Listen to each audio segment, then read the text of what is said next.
Radio, Rahim with Eddie Hearn, New York City. We have quite a bit of a history in this town. It's not all good for you, but I think it's important that we have these conversations on this pond in New York every now and then. And it seems like the fight that we just had last Saturday has set this tone for the summer. I mean, it got hot and quick.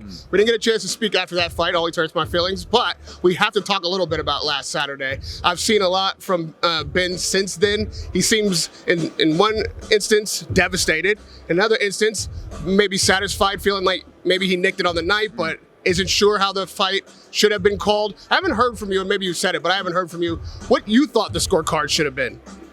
I thought, honestly, Conor Benn was winning the fight after the 10th round. And then I thought he lost 11 and 12, heavy. I mean, it doesn't matter how heavy, it's still 10-9.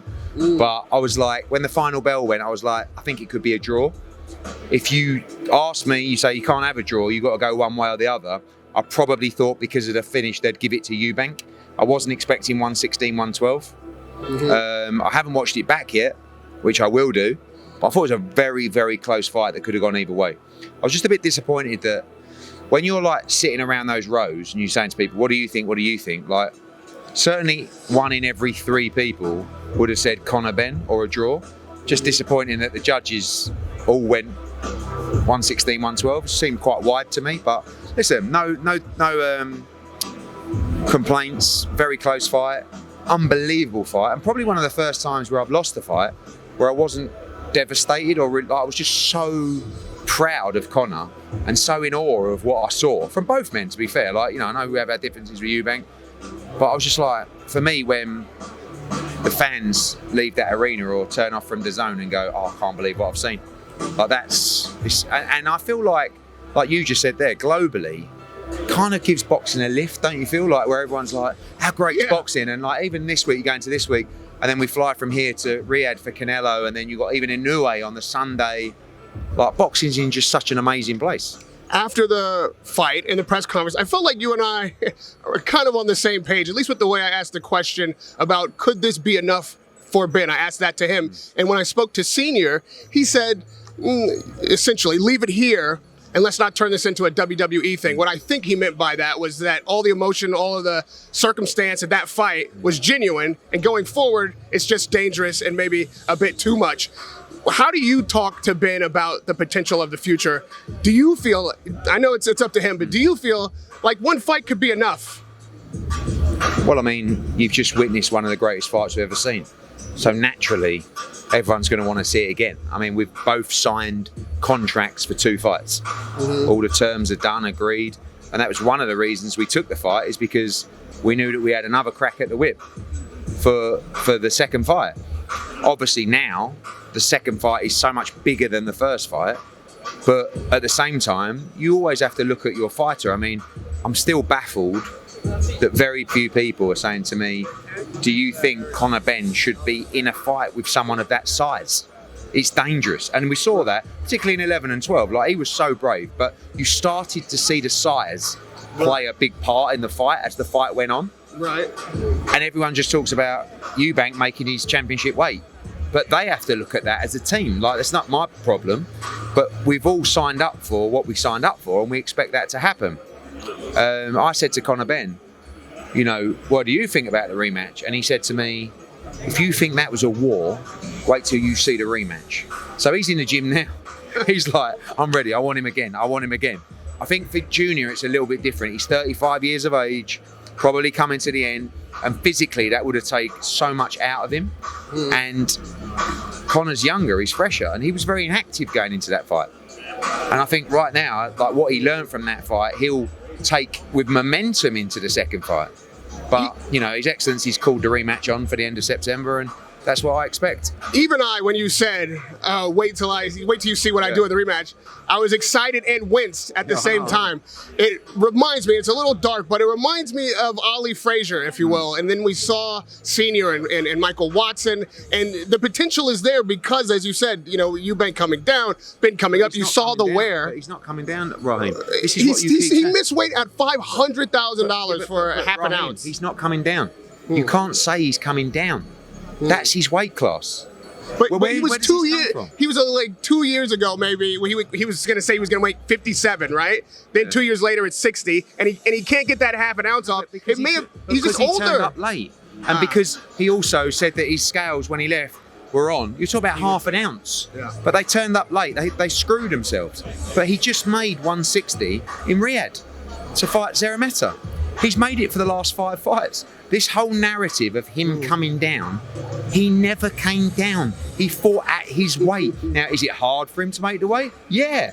And they have to make a decision if you want to continue fighting at his weight. Yeah. Okay. All right. And I tell you now that the hydration played no part at all. When he woke up, he was supposed to come to the hotel on Saturday at 8 a.m. and they had to wake him at like 10 because he was still asleep. And he just got out of bed, he put his clothes on, he came in and he weighed in half a pound under. No problem. The mistake that they made was coming late to the first weigh-in. But there is no question 160 is tough for him. But we do need to stop the narrative if he came down. He never came down. His last 6 fights now have been at 160. That's his weight class. He's IBO world middleweight champion. He just won the belt. Okay, accepting the weight narrative, it was a hellaciously brutal fight. Yes, correct. And to Ben's credit, he was able to land some hellacious punches. Eubank can't say those shots didn't hurt. Went straight to the hospital. He was fine. Didn't have a broken jaw. However, do you accept that this is the kind of rivalry that can shorten both fighters' careers? Yeah, I think those, not the rivalry, just the fights. Well, that's the Do you know what I fight. mean? Right, if you go but 2 it's and like, 3. But it's like, on one hand, you want to see amazing fights, right? It's not very often that you see an absolute war and there are questions whether it's right to do it again. Like, automatically, it's like, we have to see the rematch. But again, and I'm not saying it's your narrative, but there are certain narratives where it's like, well, and listen, from my side, I'm questioning whether I want to send Conor up there again. This is what I'm asking. Because in the ring, you see every head-to-head you saw, particularly before Eubank went into camp, there's the size difference is massive between the two. And I'm like looking at Conor Benn coming out of the fight going, I think you're superhuman doing that. Like, I can't believe what you've done in there tonight. But I also think at the same time, he nearly beat him. And we're younger. We haven't boxed for 14 months. Now Conor's experienced that. And he's super confident he can beat him in a rematch. So yeah, of course we want to run it back. Eubank's team have got to decide, is it right for them? And we'll both make those decisions. Now, we do have a contract. That is an issue. And within that contract, you can't really say, I don't want to do it anymore. Like, especially if you're going on and fighting.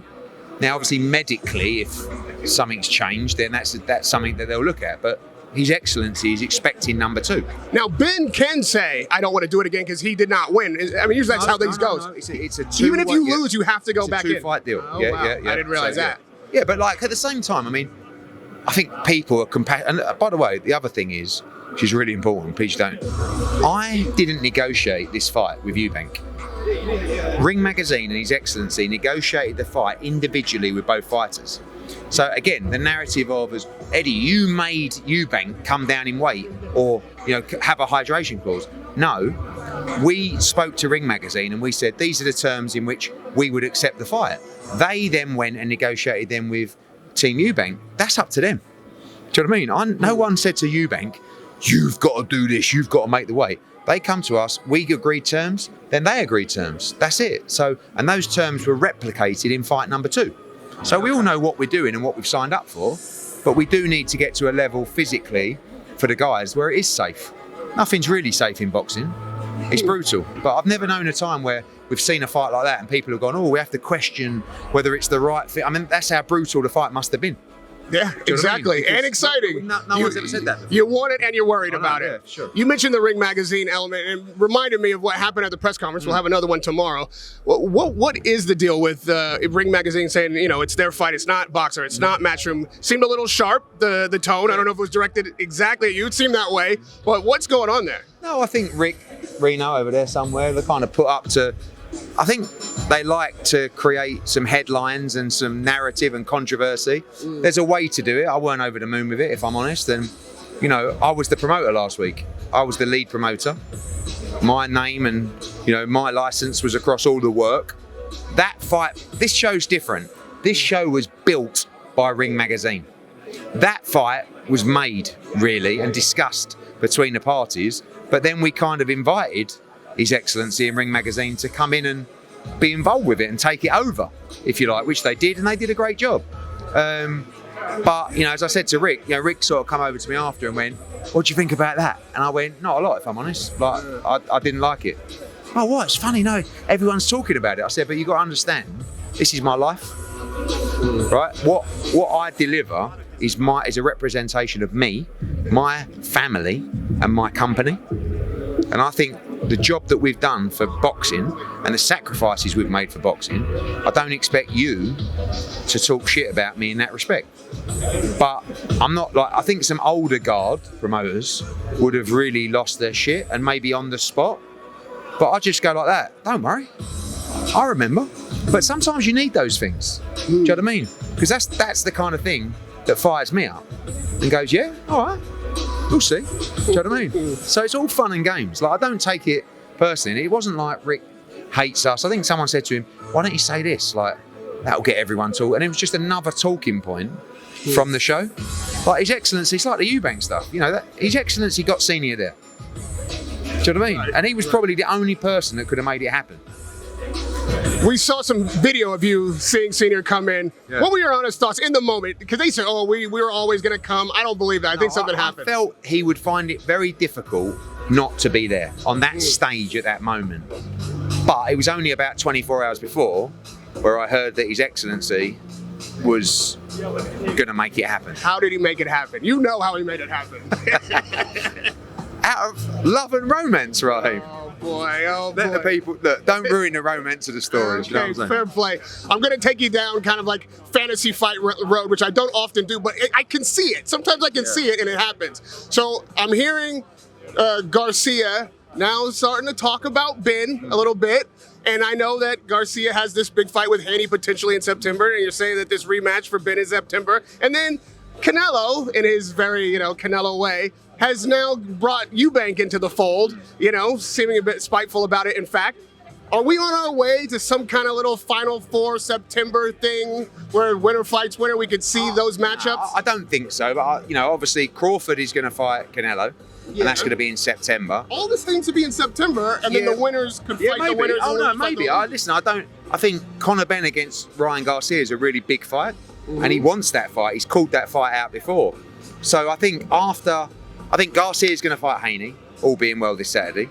And I think Crawford's going to fight Canelo. And I think Eubank's going to fight Ben. And then next summer, Canelo needs a fight next summer. Listen, if Eubank was to beat Ben again, maybe he fights Canelo. Win or lose against Eubank, Conor Benn can fight Ryan Garcia, but Conor's a young man. Do you know what I mean? Like, Eubank's just rolling the dice for money at this stage. Whereas we've got plans for Conor Benn to go on and win championships. See, that's why I asked. Because, the Garcia fight's not likely to be a world title fight if it goes the way I just predicted it could go. But because of Ben's stardom having skyrocketed on Saturday, he can be like a Garcia, like a big money fight that just goes from big money to big money and not really chase titles. Yeah, but then sometimes you do that and then you have 3 or 4 fights and you've got 3 losses, 1 or whatever, and you're kind of like in no man's land. But at the same time, you've made enough money to live a great life. Like, he made enough money on Saturday to secure him and his family's future forever. That's a blessing. Like, that's very rare in boxing, you know that. Yeah. And the rematch will change that really beautiful life into a quite obscene life of luxury, which is definitely on Conor Benn's radar as well. But he does have ambitions to win World Championship. We just got to manage things right. You just give me a few more minutes. I want to turn your attention to a fight that's not in your stable, but has made news in the past few hours. Dubois, Usyk. The kickoff between George Fox and Dubois. Usyk. What do you make of that? Some 4-on-4, your tongue hanging out of your mouth, eyes gouging. Usyk's scary. I wouldn't like to fight him in the ring or on the street. George Fox is a nice young man, doesn't quite have the pedigree of Oleksandr Usyk. In the ring, we don't know. Maybe. Look, he's Don Charles' son. That's what Don Charles can have a row, that's for sure. So I'm sure George can as well. I don't know, it's a great fight. I think I'll give Dubois a shot in that fight. It's a good time. A little bit of inactivity because of the fight falling through against Joseph Parker, but it's exciting, and I think definitely a fight he could win. Do you think Usyk is rattled? I've never seen him respond to something like that. It seemed out of character. It was a bit strange, like the push, but well, the I think, slow motion. Yeah, I know, yeah. But Usyk, who knows? We'll see. Lastly, one guy who likes to wind everybody up and seems to really have Anthony Joshua at the end of a string, as you like to say. Here comes Tyson Fury. Here comes a video of him in the gym. He's saying, I beat Usyk twice. I'll have it again. I said this is another one time I was looking down the road that he's going to ditch the Joshua fight and try to fight the winner of Dubois Usyk. You don't think that's possible? We might do that, but you got to look at it again. Those guys are fighting in July, right? So I think that AJ, September, October, whatever, but for me, the money for Fury to fight AJ is so much bigger than him fighting Usyk for a third time. With all due respect, he lost twice to Usyk, so did AJ. Those guys just got to fight each other, so we shall see. And the very last one, you'll say this is done. You've called me stubborn. You probably say leave it alone. We've had enough. But I have to say, because I hate being wrong, I just want you to read the top here, the very top line there. By the Public Investment Fund. I can't. The top line right there. Illing can be used to describe someone who is in the early stages of illness. Have you had any information as to what it is that's illing Dubois illing him? What's illing him? Is that a thing? He's ill, and then he's illing. Yes, he's been ill. I know when you're ill, but I didn't know that when you're ill, you're illing. It's a word, Eddie. To be honest with you, I only do about 700 interviews a day. But these are special. It's very, very humbling and honouring that you remember all of our interviews like that. So I apologise if illing is a word. Never heard illing before. When I said American? Well, yeah, but it derives, like all English, from the Queen's English, I believe 1810 or something of the nature. Yes. Yes. Here we go. I feel like you remember this conversation. You gave me quite a bit of stick about it. The origins are the Queen's English. And I was talking about what had Dubois illing, as in it was so appropriately used, like he had just onset illness. Don't read the hip hop version. No. Don't read the hip hop version. Here, right? No. So, but also, illing can be considered a word. Historically, it was a Middle English word. That's right. Meaning the act of treating someone badly. That's one definition of it. Rahim. That's one definition. I'm still with an argument. Radio Rahim with Eddie Hearn. We will finish this one day.